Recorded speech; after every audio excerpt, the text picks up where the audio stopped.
అందరికీ నమస్కారం. శ్రీమాత్రే నమః. ఓం నమ శివాయ. ఓం శ్రీ సాయిరామ్.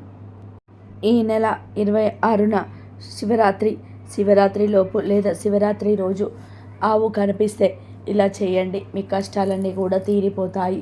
శివరాత్రిలోపు ఆవుకు ఈ ఒక్కటి తినిపిస్తే మీ జీవితం మారిపోతుంది. శివరాత్రి అనేది ఒక గొప్ప పర్వదినం. హిందువులు జరుపుకునే పవిత్రమైన పండుగలలో మహాశివరాత్రి ఒకటి. హిందూ క్యాలెండర్ ప్రకారం కొన్ని ప్రాంతాల్లో మాఘమాసంలో మాఘ బహుళ చతుర్దశి నాడు, మరికొన్ని ప్రాంతాల్లో పాల్గొన మాసంలో కృష్ణ పక్షంలో యొక్క చతుర్దశి తిథి నాడు ఈ పండుగను జరుపుకుంటూ ఉంటారు. ఈ రోజున ముక్కోటి దేవతల్లో సనాతుడైన శివుణ్ణి భక్తి శ్రద్ధలతో ఆరాధిస్తే కోరిన కోరికలు అన్నీ కూడా తీరుస్తాడని భక్తులందరికీ నమ్మకం. ఈ జగత్తును పాలించే పరమేశ్వరుడికి ఎంతో ప్రీతికరమైన రోజు మహాశివరాత్రి. నీలకంఠుడిగా, బోలాశంకరుడిగా, ఈశ్వరుడిగా, అభిషేక ప్రియుడిగా, రాజేశ్వరుడిగా భక్తులచే పిలువబడుతూ ఎన్నో పూజలను అందుకున్నాడు. మహాశివరాత్రి రోజున జ్యోతిర్మయ రూపంలో, ఒక మహాలింగ రూపంలో శివుడు ఉద్భవించాడని చాలామంది నవ్వుతూ ఉంటారు. ఈ పవిత్రమైన రోజున ఈశ్వరుడు తన దర్శనం ద్వారా విశ్వాన్నంతటినీ దివ్యమానం చేసిన ఈ సమయంలో అసలు నిద్రపోకూడదట. రాత్రంతా జాగరణ చేసి మేలుకుంటే మంచి ఫలితాలు వస్తాయని పండితులు చెప్తున్నారు.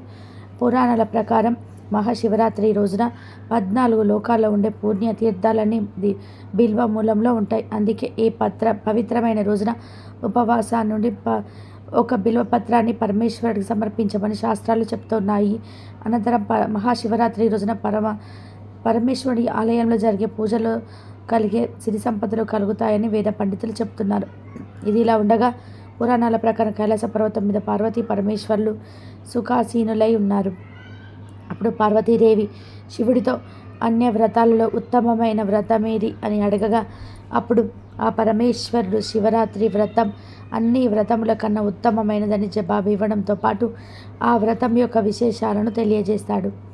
ఈ వ్రతాన్ని మాఘ బహుళ చతుర్దశి నాడు మాత్రమే ఆచరించాలని, తెలిసి చేసినా తెలియక చేసిన ఈ వ్రతాన్ని ఒక్కసారి చేసిన యముని బారి నుండి తప్పించుకొని విముక్తి పొందుతారని వివరించాడు. మరి ఈ మహాశివరాత్రి లోపు లేదా మహాశివరాత్రి రోజు ఆవు కనిపిస్తే ఏం చేయాలో ఈ వీడియోలో వివరంగా తెలుసుకుందాం. అంతకన్నా ముందు మా ఆవుకు సంబంధించిన ఒక చిన్న కథను విందాం. ఈ కథను పూర్తిగా విన్న వారికి శివయ్య అనుగ్రహం కలుగుతుంది. ఎక్కడా స్కిప్ చేయకుండా చివరి వరకు చూడండి. అలాగే మా వీడియో నచ్చితే లైక్ చేసి షేర్ చేయండి. అలాగే మా ఛానల్ని కూడా సబ్స్క్రైబ్ చేసుకొని మాకు సపోర్ట్ చేయండి. అలాగే ఓం నమ శివాయ అని కామెంట్ చేయడం మాత్రం మర్చిపోవద్దు. ఒకసారి శ్రీకృష్ణుడి దగ్గరకు నారదుడు వచ్చి, ఓ ప్రభు, నేను ఈరోజు భూలోకానికి వెళ్ళాను. అక్కడ నన్ను ఒక స్త్రీ ఒక ప్రశ్న అడిగింది. అదేమిటి అంటే, ఒకప్పుడు స్త్రీలకు పిల్లలు పుట్టిన వెంటనే నడిచేవారు, ఇప్పుడు మాత్రం పుట్టిన వెంటనే పిల్లలను నడవటం లేరు. దానికి కారణం ఏంటి అని అని అడిగింది నన్ను. ఆ ప్రశ్నకు సమాధానం ఏంటో నాకు తెలియక నేను మీ దగ్గరికి వచ్చాను. దయచేసి ఈ ప్రశ్నకు సమాధానం చెప్పండి అని అడిగాడు నారదుడు. అప్పుడు శ్రీకృష్ణుడు, ఓ నారదముని, నీ ప్రశ్నకు సమాధానం తెలుసుకోవాలనుకుంటే నేను మీకు ముందుగా ఒక కథ చెప్తాను. కానీ ఈ కథను వినాలంటే ఒక షరతు ఉంది. అదేమిటి అంటే, ఈ కథను ప్రతి ఒక్కరు కూడా పూర్తిగా వినాల్సి ఉంటుంది. మధ్యలోనే ఈ కథను వినకుండా వెళ్ళిపోతే నరకలోకం ప్రాప్తిస్తుంది. కానీ ఎవరైతే పూర్తిగా వింటారో వారికి సర్వ పాపాల నుండి విముక్తి దొరుకుతుంది అని చెప్పి శ్రీకృష్ణుడు కథ చెప్పడం మొదలుపెట్టాడు.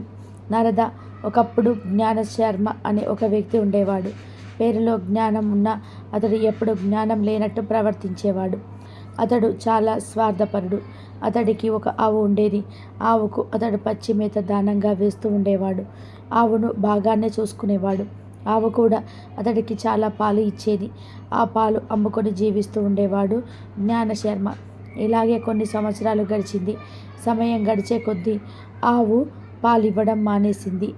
ఆవు పాలు ఇవ్వడం లేదని గమనించిన జ్ఞానశర్మ ఆవుకు గడ్డి కూడా వేయడం మానేశాడు. దాంతో ఆవు బక్క చిక్కిపోయింది. ఒకరోజు జ్ఞానశర్మ ఆవును బాగా కొట్టి అడవిలోకి తీసుకొని వెళ్ళి వదిలివేసి వచ్చేశాడు. ఆ ఆవు ఒంటరిగా అడవిలో ఎక్కడెక్కడో తిరుగుతూ తన దుస్థితి తలుచుకొని బాధపడుతూ ఉంది. ఒకరోజు ఆవుకు ఆ అడవిలో ఒక గుడి కనిపించింది. ఆ గుడి దగ్గరికి వచ్చి ఆవు తన కష్టాల గురించి ఇలా చెప్పుకుంది.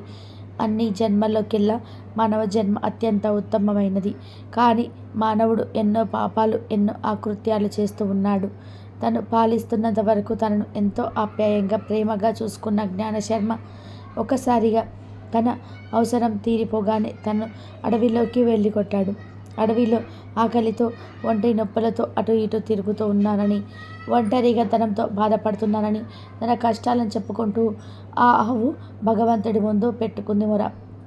ఇక ఆ అడవిలోనే తిరుగుతూ కొన్ని రోజులకు ఆవు గర్భవతి అయింది.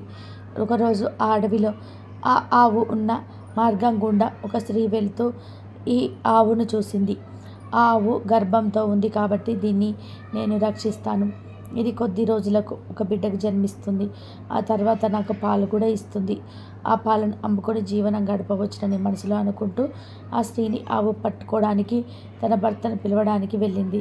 భర్తకు తన మనసులోని మాట చెప్పి తన భర్తతో పాటు ఆ మహిళ అక్కడికి చేరుకునే లోపే ఆవు అక్కడి నుంచి వెళ్ళిపోయింది. మెల్లగా సమయం గడిచిపోతూ ఉంది. ఆవు ప్రసవించే సమయం దగ్గర పడింది. అప్పుడు ఆవు ఏకాంతంగా ఉన్న ఒక ప్రదేశానికి వెళ్ళి ఒక దూడకు జన్మనిచ్చింది. ఆ దూడ పుట్టిన కొద్ది సమయానికి ఇంతకుముందు ఆవును చూసిన స్త్రీ మరొకసారి అడవికి వచ్చింది. ఆ స్త్రీ ఆవును చూసింది. ఆవును చూడగానే ఆశ్చర్యపోయి, గతంలో నేను చూసిన ఆవు ఇదే కదా, దీనికి దూడ కూడా జన్మించిందన్నమాట. నేను వెంటనే వెళ్ళి నా భర్తను మరొకసారి ఇక్కడికి తీసుకొని వస్తానని ఆమె అక్కడి నుంచి వెళ్ళడానికి సిద్ధపడింది. కానీ అంతలో ఆ మహిళను చూసి ఆవు, అమ్మ, నీకు పుణ్యం ఉంటుంది, నా బిడ్డను నా మెడ మీద పెట్టవా? నేను నా బిడ్డను తీసుకొని ఇక్కడి నుంచి సురక్షితమైన ప్రాంతానికి వెళ్ళిపోతాను. ఈ ఒక్క సహాయం చేశావంటే నేను నీకు ఎంతగానో రుణపడి ఉంటాను. లేదంటే నా బిడ్డ చనిపోతుంది. ఒక 8 నెలల తర్వాత నా బిడ్డ నడక నేర్చుకొని తన సంరక్షణ తాను చూసుకోగలదు. దయచేసి నాకు ఒక్క సహాయం చేయవా అని ఆవు ఆ స్త్రీని అడిగింది. ఒకప్పుడు ఆవుకు దూడ పుట్టిన వెంటనే నడక నేర్చుకునేది కాదు. దూడ 8 నెలల తర్వాత మాత్రమే నడకను నేర్చుకోవడం జరిగిందని శ్రీకృష్ణుడు నారదుడికి చెప్పాడు. ఆవు మాటలు విన్న ఆ గట్టిగా నవ్వడం మొదలుపెట్టింది. నీ బిడ్డ చాలా మురికిగా ఉంది. నీ బిడ్డను ఎత్తి నీ మీద కూర్చోబెట్టాలా? నేను నీకు ఉత్తి పుణ్యానికి ఎందుకు సహాయం చేయాలి? నీలాంటి మురికి వాళ్ళని నేను తాకడానికి నేను ఇష్టపడను అని వెటకారంగా మాట్లాడుతూ ఏలన చేసింది. నిస్సహాయంగా ఉన్న ఆవు తన బిడ్డని ఎత్తుకొని అక్కడి నుండి తీసుకొని వెళ్ళడానికి అవకాశం లేదు. దాంతో ఎంతగానో బాధపడిన ఆవు కోపంతో ఆ స్త్రీని ఇలా శపించింది. నీ బిడ్డ పుట్టిన వెంటనే నడవగలడనే కదా నీకు ఇంత అహంకారం? అయితే నేను ఇప్పుడు నిన్ను శపిస్తున్నాను. నీ బిడ్డ పుట్టిన 10 నెలల తర్వాత మాత్రమే నడక నేర్చుకుంటాడు. ఇది నా శాపం అని ఆవు ఆవేశంతో ఆ స్త్రీని శపించింది. ఈ యొక్క శాపం ఆ ఒక్క మహిళకే కాదు, శ్లోకంలో ఉన్న అన్ని మానవులకు ఈ శాపానికి ప్రభావితమయ్యారు. మానవులందరూ స్వార్థంతో ఎన్నో పాపాలు చేస్తూ ఉండడం వల్లనే వారి సంతతి పుట్టిన వెంటనే నడక నేర్చుకోలేకపోతుంది. అంతేకాకుండా సత్యయుగంలో పుట్టిన వారు, ద్వాపర యుగంలో పుట్టిన వేదవ్యాసుడు వంటి వారు పుట్టిన వెంటనే నడవగలిగారు. కానీ కలియుగంలో పుడుతున్న పిల్లలు మాత్రం పుట్టిన వెంటనే నడవలేకపోతున్నారు. వాళ్ళు నడక నేర్చుకోవడానికి 10 నెలల సమయం పడుతుంది. కేవలం ఆ యొక్క మహిళకు మాత్రమే కాదు, పూర్తిగా మానవ జాతిని ఆవు శపించింది. ఈ గోమాత శాపం ఫలితంగానే బిడ్డ పుట్టిన 10 నెలల వరకు తన కాళ్ళ మీద నడవలేక వేరే ఒకరి మీద ఆధారపడి ఉండవలసి వస్తుంది. ఏ జీవి మనసు గాయపరచకూడదని మన సనాతన ధర్మం చెప్తుంది. గోస్వామి తులసీదాస్ కూడా తన రామాయణంలో ఈ విషయాన్ని రాశాడు. ఏ ఒక్క ప్రాణిని కూడా హింసించకూడదు, వాటి మనస్సు గాయపరచకూడదు. అలా చేసినట్లయితే కర్మ ఫలితాన్ని, పాప ఫలితాన్ని అనుభవించక తప్పదు.